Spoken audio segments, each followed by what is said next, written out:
Alors aujourd'hui, je voulais te parler de préparation d'hiver. Alors on est en plein mois de juillet, tu vas me dire mais qu'est-ce qui me fait là, préparer l'hiver maintenant? Écoute, c'est quelque chose que je fais pas depuis très très longtemps, c'est-à-dire que c'est la deuxième année seulement que je prépare l'hiver à ce moment-là. Comment faire, comment on prépare l'hiver et peut-être que toi tu t'es pas posé la question, enfin en tout cas moi je te dis ça fait 7 ans que je fais mon jardin, bientôt la 8e année, donc ça fait que depuis 2 ans que je fais ça. Et en fait, je me suis dit que, voilà, tu le sais, j'ai un petit jardin et que finalement, l'optimiser également dans l'hiver, c'est-à-dire en profiter l'hiver, c'est aussi une façon pour moi d'optimiser cette petite parcelle et puis aussi de se faire plaisir sur des légumes que j'avais un peu laissés de côté, que j'avais un peu négligés. Et je voulais te parler de ça aujourd'hui parce que je trouve que c'est important de finalement de ne pas s'arrêter à juste la saison du printemps, été et voire automne, mais justement optimiser son jardin en se disant voilà, cet hiver j'aurai aussi des légumes. Alors c'est sûr, c'est moins intensif que l'été. L'été, on est sur les chapeaux de roue, on consomme pas mal, on a beaucoup. Peut-être que tu as déjà commencé à récolter tes premières tomates, peut-être certains poivrons, peut-être des concombres, peut-être même des melons, peut-être d'autres variétés de légumes. Et c'est le moment où on est à fond parce qu'on récolte énormément. Peut-être que toi aussi tu as des arbres fruitiers comme chez moi et en gros tu es envahi. Enfin moi là c'est les prunes en ce moment, bientôt ça sera les poires. Enfin on a énormément de choses à récolter dans le jardin pendant l'été. Et c'est vrai que c'est souvent le moment où on pense pas trop à préparer l'hiver, où on pense pas trop à après, on se dit voilà, de toute façon on est en période d'abondance, et donc on va pas penser à cette période finalement un petit peu charnière, on va avoir moins de choses, on va avoir des légumes différents, et puis on nous incite moins à jardiner, c'est souvent d'ailleurs l'automne où on remballe tout, on range les outils, on les nettoie, on paille pour la plupart des jardins en permaculture, où on laisse comme ça pour les jardins tradis, et en gros rendez-vous au printemps pour repartir sur les plantations traditionnelles. Et moi je voudrais un peu casser ça parce que je trouve que c'est dommage.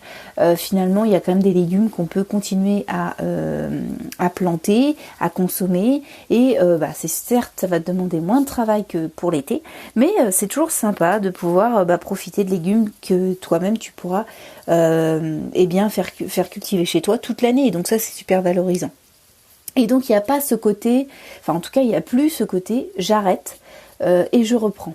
Il y a ce côté continu, donc il faut trouver des alternatives pour continuer. Bon ça je t'en parlerai un autre jour, mais en tout cas moi je voulais te parler de préparation de l'hiver, et voilà, moi je suis en train de regarder dans ma petite boîte à graines ce que j'ai en magasin, ce que j'ai acheté, ou ce que je vais pouvoir planter maintenant, parce que je vais les semer maintenant, pour pouvoir peut-être les planter cet automne.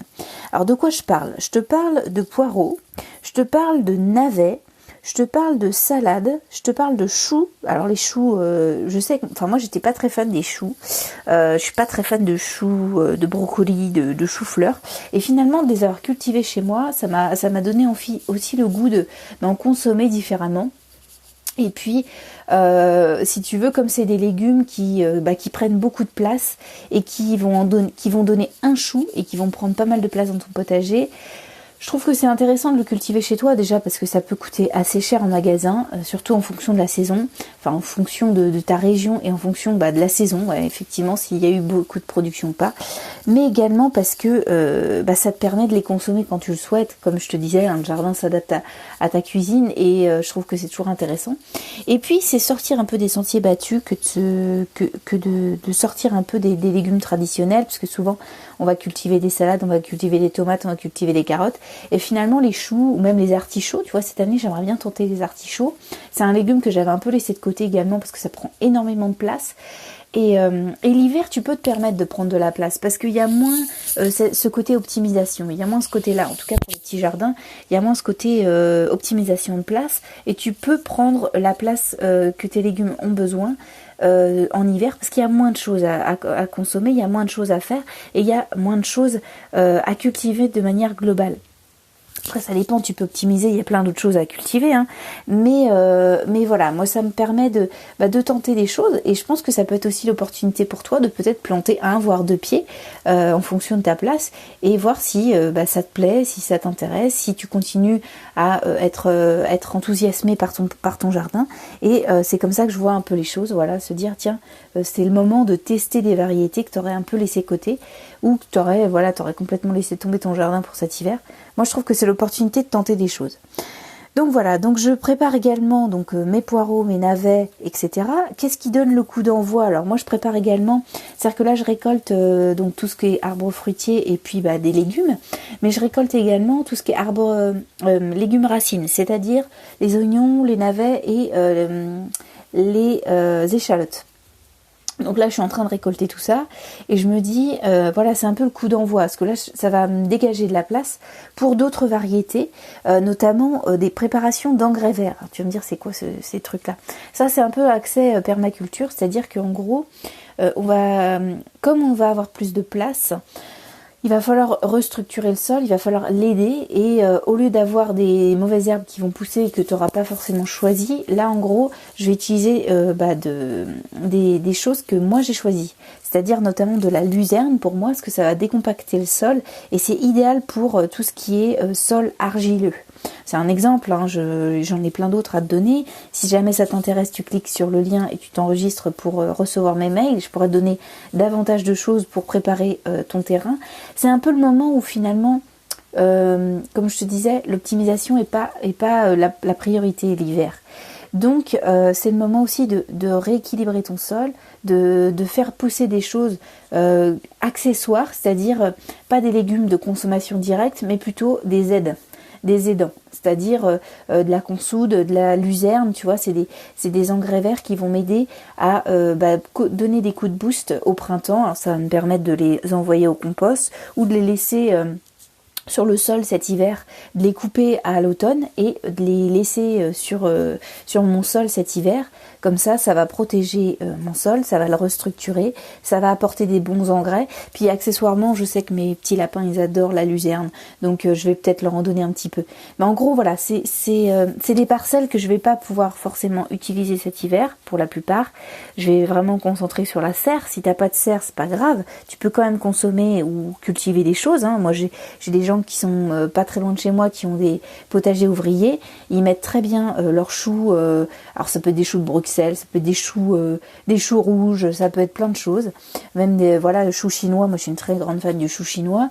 Ça peut être plein de choses que tu peux laisser chez toi si ton climat le permet, si t'as pas de grosses gelées. En tout cas, c'est des légumes qui sont assez rustiques et qui sont vraiment faits pour l'hiver. Il y a même des salades pour l'hiver, des salades qui sont un peu plus...